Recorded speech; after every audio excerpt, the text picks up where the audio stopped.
में मुझे monitoring team बहुत अच्छी लग रही थी, बट धीरे धीरे जैसे मैंने सीखना शुरू करा, जब मैं इस कंपनी से निकला, अगर आप ऐसे लोगों को जानते हो जिनकी मैं किसी तरह हेल्प कर सकता हूँ।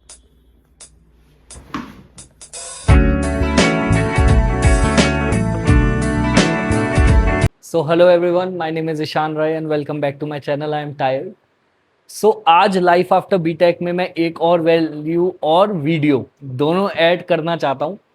एंड जिन्होंने अभी तक मेरी वो पुरानी वीडियोस नहीं देखी हैं लाइफ आफ्टर बीटेक की, सो आई वुड रिक्वेस्ट कि आप जाकर प्लीज़ वो वीडियो देखो।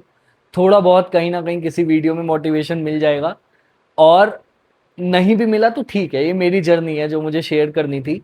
सो बात है 1947 की, यानी कि आज़ादी से कुछ साल बाद की।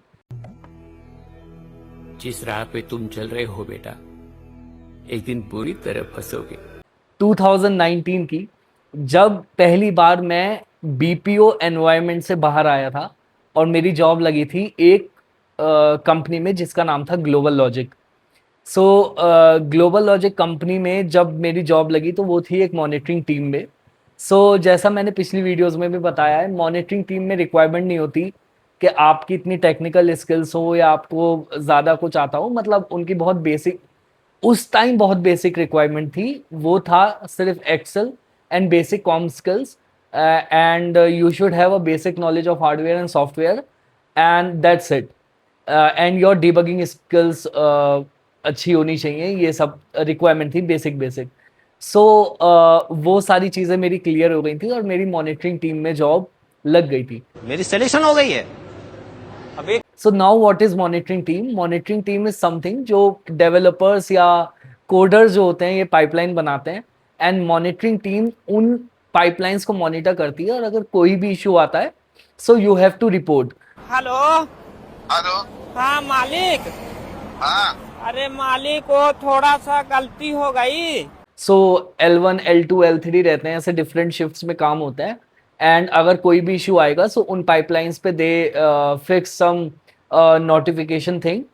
अगर if you are facing any issue in those pipelines, so आपको एक नोटिफिकेशन आ जाता था, एक मेल आ जाता था, and you have to inform them, and वो आते थे विद इन 5 मिनट्स, वो इशू रिजॉल्व कर देते थे। बहुत ही बेसिक रिक्वायरमेंट थी इस जॉब की उस टाइम। एंड मेरी ये जॉब लग गई थी and I was completely happy, because एक तो मुझे बीपीओ में अब काम नहीं करना था, I was done with it. And secondly मुझे कुछ नया सीखने को मिल रहा था, तो काफ़ी सारी चीज़ें थी।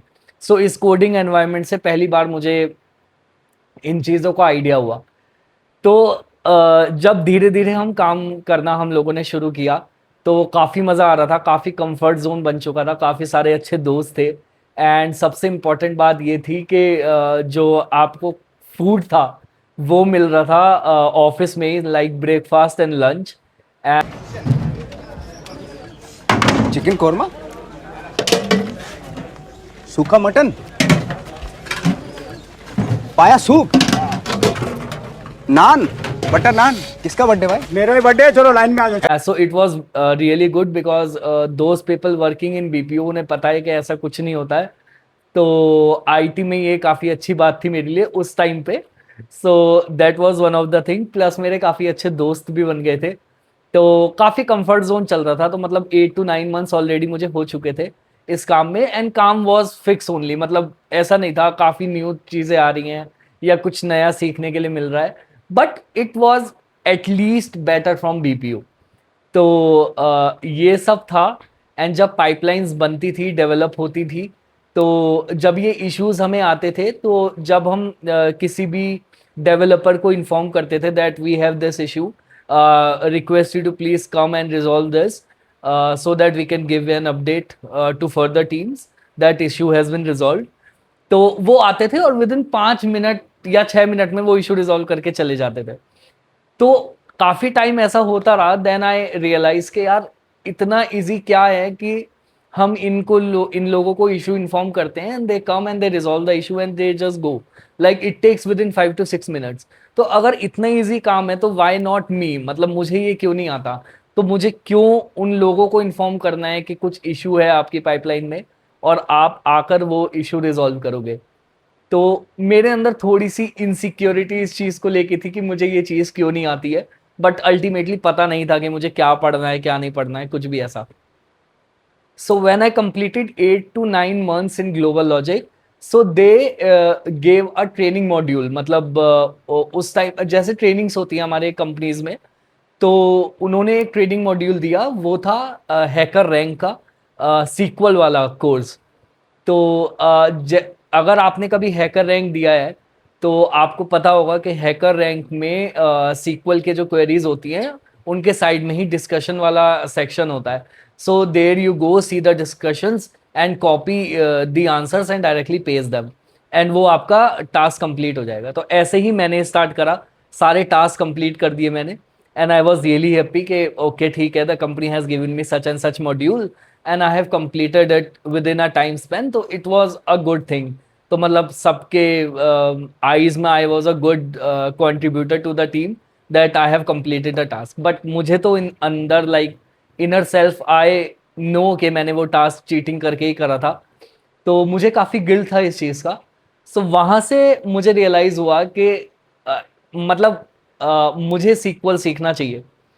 तो वहाँ से मैंने स्टार्ट करा। मैं अभी नोटबुक, जो मैंने सबसे पहले सीक्वल सीखा था, तो उसकी नोटबुक भी मैं अभी यहाँ पे स्क्रीन पे आप देख रहे होंगे। सो काफ़ी सारी चीज़ें थी, बिल्कुल बेसिक से स्टार्ट करा था। मुझे बिल्कुल नहीं पता था सीक्वल या एसक्यूएल की फुल फॉर्म क्या होती है, या क्या लाइक होता है, कैसे अदर चीज़ें होती हैं, कुछ कोई आइडिया नहीं था। क्या डेटाबेस होता है, क्या डेटा होता है, हाउ यू मतलब कैसे ये चीज़ें होंगी, I was having no idea. But हाँ, एक इंटरेस्ट था कि I have to do it anyhow. मैं चीटिंग करके कर लिया मैंने, बट एक रिग्रेट था मन में। तो सीक्वल सीखी, एंड सीक्वल सीखने के बाद मतलब मुझे अब इंटरेस्ट आने लगा। अब मुझे ये जानना था कि डेवलपर टीम जो पाइपलाइंस बनाती हैं वो कौन सी ऐसी टेक्नोलॉजी यूज़ करते हैं, मतलब किन टेक पे वो काम करते हैं जो मैं सीख सकता हूँ। सो अब मुझे जब धीरे धीरे पता चला they are making pipelines using Python as a coding language, तो अब मुझे कोडिंग से बहुत इश्यूज थे, मतलब मुझे नहीं समझ में आती थी।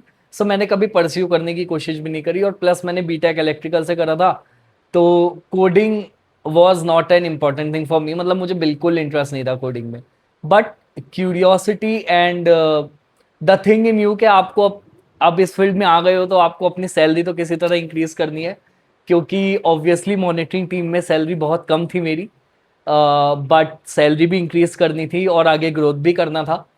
तो मैंने धीरे धीरे पाइथन स्टार्ट करा। ऑब्वियसली मैंने स्टार्ट करा अगेन W3 स्कूल से, एंड पाइथन का बहुत छोटा सा मॉड्यूल है उस पर। देन हैकर रैंक के थोड़े बहुत क्वेश्चंस, एंड यूट्यूब के कुछ वीडियोस देखी, तो मुझे बेसिक नॉलेज पाइथन की हो चुकी थी। और इतनी नॉलेज हो गई थी कि अगर मुझे अब ये था कि डेवलपर टीम में अगर कोई आईजीपी अब निकलेगी, आईजीपी मतलब आईजीपी क्या था, इंटरनल ज्वाइनिंग नहीं, में मुझे मॉनिटरिंग टीम बहुत अच्छी लग रही थी। बट धीरे धीरे जैसे मैंने सीखना शुरू करा, अब मुझे नॉलेज थी सीक्वल पाइथन की, तो अब मुझे डेवलपिंग टीम में जाना था बहुत जल्दी से। सो एक साल बाद अराउंड 1.2 ईयर्स मैंने मॉनिटरिंग टीम में काम किया, and then I got an opportunity to go in to that developing team where I can build pipelines using SQL and Python. So it was a good phase. तो वहाँ पे मैंने सीखना start करा, and बहुत मज़ा आया करके। एंड उस कंपनी में मैंने अराउंड 2 ईयर्स कंप्लीट कर लिए थे, then I left the company. And उस बीच पे मैंने पाइथन ही नहीं, मैंने पाइस्पार्क भी सीखा, डेटा ब्रिक्स भी सीखा, एंड क्लाउड की अगर मैं बात करूँ तो मैंने एज्योर सीखा, Azure data factory, Databricks. So those who are data engineers currently, या जो एस्पायरिंग डेटा इंजीनियर्स हैं, या जिन लोगों को डेटा फील्ड में आना है, तो उन लोगों को ये टर्म्स ज़रूर पता होंगे। So basically this was my journey to move into data finally. यहाँ से मैंने सीखना स्टार्ट करा था। मेरी आज भी नॉलेज बहुत ज़्यादा स्ट्रॉन्ग नहीं है, मैं खुद ही ये चीज़ बोलता हूँ। मतलब आई नो थिंग्स, ऐसा नहीं है, मतलब अब तो काफ़ी है, बट ठीक है, obviously and always there is a learning phase. But this was it, this was my migration from BPO to monitoring team then to data engineering part.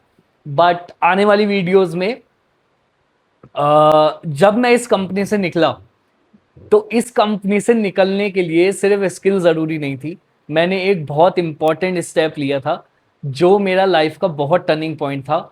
And इस कंपनी को छोड़ने के लिए मुझे वो करना पड़ा अब वो मैंने क्या करा, किस तरह करा, वो मैं आपको नेक्स्ट वीडियो में बताऊंगा. बट आई होप आपको ये जर्नी इंटरेस्टिंग लगी होगी. एंड अगर आपके भी कुछ इनपुट्स हैं and struggling due to any reason, I request you to please do comment. And अगर आप ऐसे लोगों को जानते हो जिनकी मैं किसी तरह हेल्प कर सकता हूँ, so I would be really happy to do it. But thank you so much, and thank you so much for giving your valuable time. Signing off. Bye bye.